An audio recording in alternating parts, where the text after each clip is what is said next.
Good morning, Mr. Chavez. Mr. Chavez, you're charged with reckless driving. You're facing up to 30 days and or a $500 fine. We're going to do probable cause. You have the right to remain silent. Anything you say can or will be used against you. You have the right to have an attorney present. If you cannot afford one will be appointed to you, sir. Yes, Judge. The Street Takeover Task Force was investigating a takeover in a parking lot in Harris County, Texas, when the officers observed the defendant doing donuts in the vehicle, coming within 10 to 15 feet of other vehicles that made up the pit. The officers saw the defendant do approximately 3 to 4 donuts, and undercover officers maintained visual until uniformed officers made a traffic stop. The officers observed the defendant operating the vehicle in the driver's seat. Mr. Chavez, I'm going to find that there's probable cause to go forward with the case. Do you have a Texas driver's license? Yes, sir. Do you have liability insurance in your name? Not in my name. Then you're not allowed to drive. I'm going to have you sign an affidavit with me today promising me you're not going to drive. Let me make something else perfectly and abundantly clear to you that the Texas legislature has made it extremely easy for district attorneys across the state of Texas to seize and take cars from individuals who partake in this type of action. In fact, we had one here yesterday where a car was seized, a very, very expensive car on a second. Do you understand? Yes, sir. If I find that you endanger my public. Whoa, did you catch that? Judge Fleischer isn't just giving a warning here, he's laying the groundwork for a possible vehicle seizure.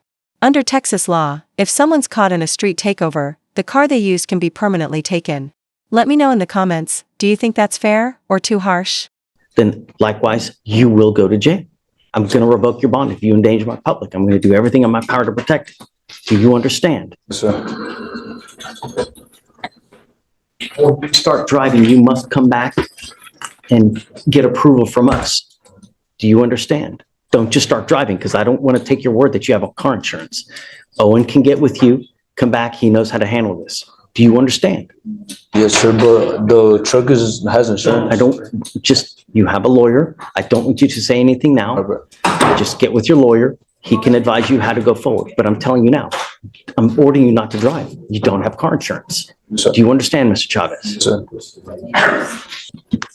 Okay, I'm going to have you come up here, swear to us that you're not going to drive. I'm going to get you to Victoria. We will have you sign a reset. It is your responsibility to stay in touch with Owen. If Owen tells me that he can't get a hold of you because you're playing games, it's not going to go well for you here. Do you understand? Yes, sir. All right, come on. Thanks, man. Hey, can you file? So we need him to also sign bond conditions. Owen, I also need him to sign bond conditions, no reckless driving, donuts, racing.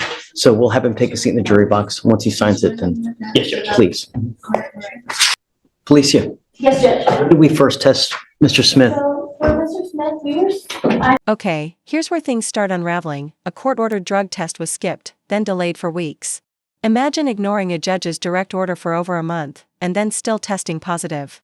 What would you do if you were in Judge Fleischer's shoes right now? I see an order prior to when I was here on October 7th to have Mr. Smith, go to a drug test that day. He never reported, so that's why the BVR was filed. And so then we had the test on the 9th, and those were now confirmed by the lab positive use of THC. I believe. So that was October 9th.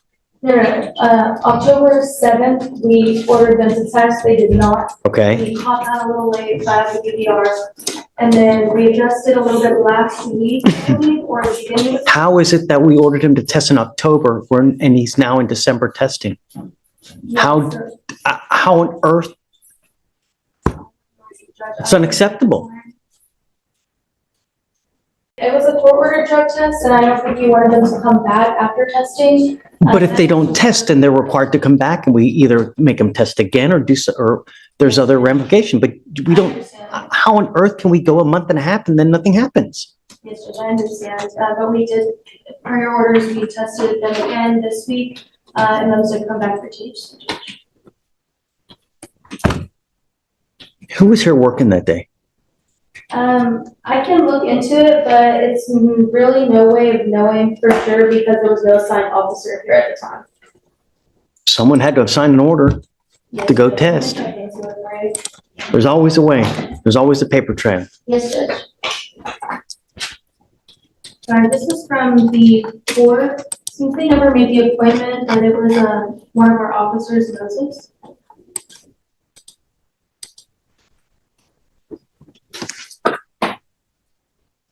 So What do we do with this, Mr. Brooker?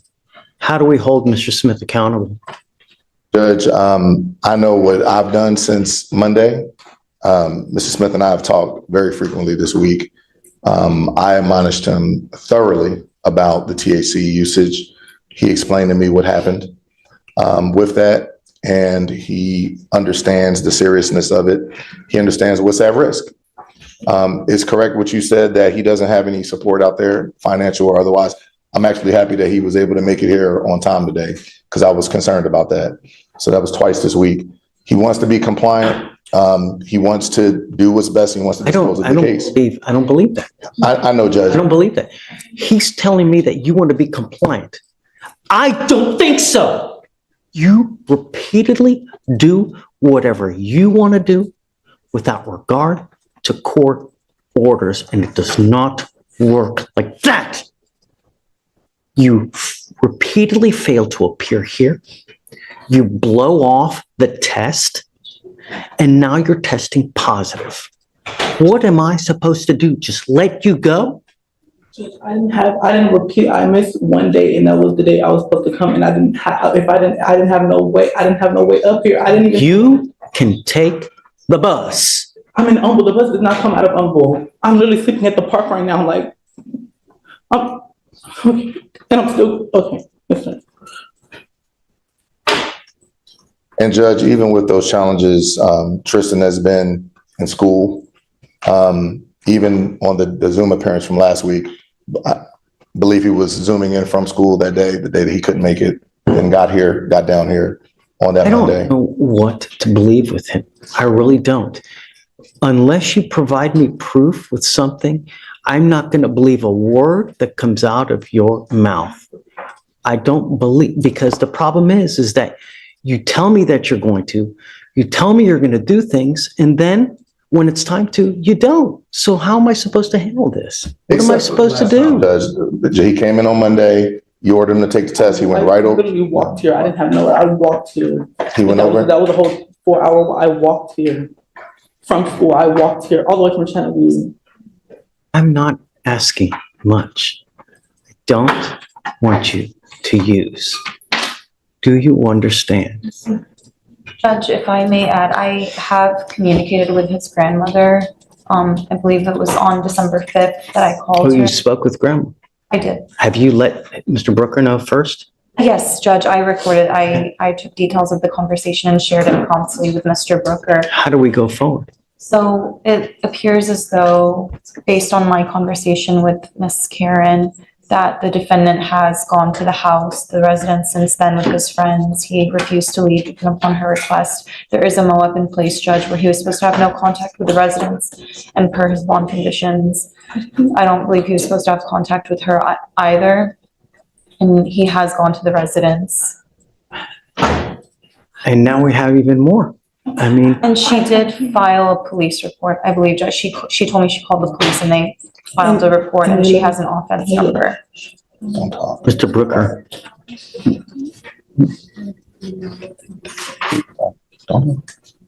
do you guys want to talk about this? And then We can, Judge. We can. does she want him to come back or no? Now, my understanding, and I also heard from one of the family members, I believe Tristan's sister, they don't want him to come back. And mentioned something about whatever was the underlying dispute about some property or whatever. I didn't respond to it at all. It just didn't seem like the right thing to do.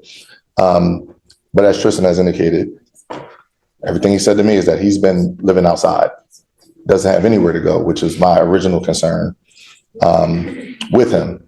Took him downstairs to try to get him some kind of services. It's just not really a workable situation, but he's communicated with me. We've talked this week. This is his second time here. He took the test, Judge. He was forthright with me. He understands what can happen. I told him, Saba, nobody's going to bond you out. What do you want me to do? Judge, just that he continue having no contact with any of the complainants. They are fearful of the defendant. They do want him to get help. I've also spoken to his mother, and she wants him to receive mental health treatment. He This just got real, living on the street, no stable housing, and under strict court orders. Judge Fleischer is offering help, but also issuing a final warning. This is one of those courtroom moments where compassion and accountability collide. Stick around, it's about to get even more intense. does have Do you need a place propensities to towards stay? violence. I have like some nights No, you were telling me earlier that you're living on the street. I am. Do you have a place to stay? Okay. They told me If you want, we have places for you to go. I have services for you. I have Shatoria here. We can find you a place to stay if you need it, because the street, it's not a good place to live. The streets will ravage you in ways that you never know. You'll do things just to survive. It's not a good place to be. So if you need a place, we can find you a place. But that's still no excuse to violate conditions of bond. We've ordered you not to go back to this house, right? I get that you may have, issues, where to live, where to stay, who to be with, how to get there. But if they don't want you there, then you can't go. And I mean, they've already called the cops. I spoke to his family, Judge. They were under the impression that the defendant was living with a friend in their house, so I don't know.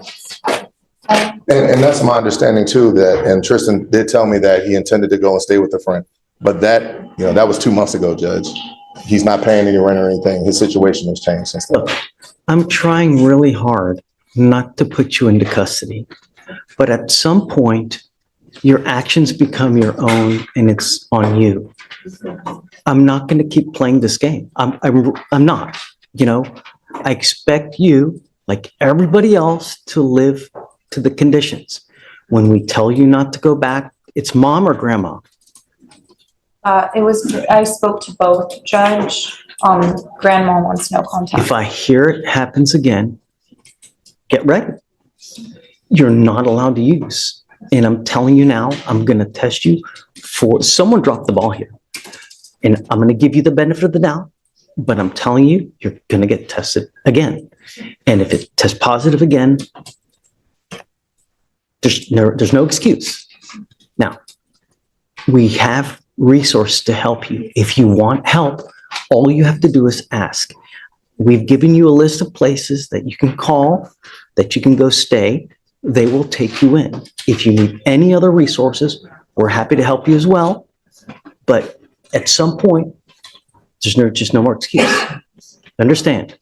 All right. Good, Judge. Hey, that's it. I mean, really, just no more tolerance. I mean, I don't know, this is what, 3, 4, how many times is this? It's our second time back since the first time, but I do understand. I agree. Yes, sir. Yes, sir. All right. Thank you, Judge. All right, Sala. So I guess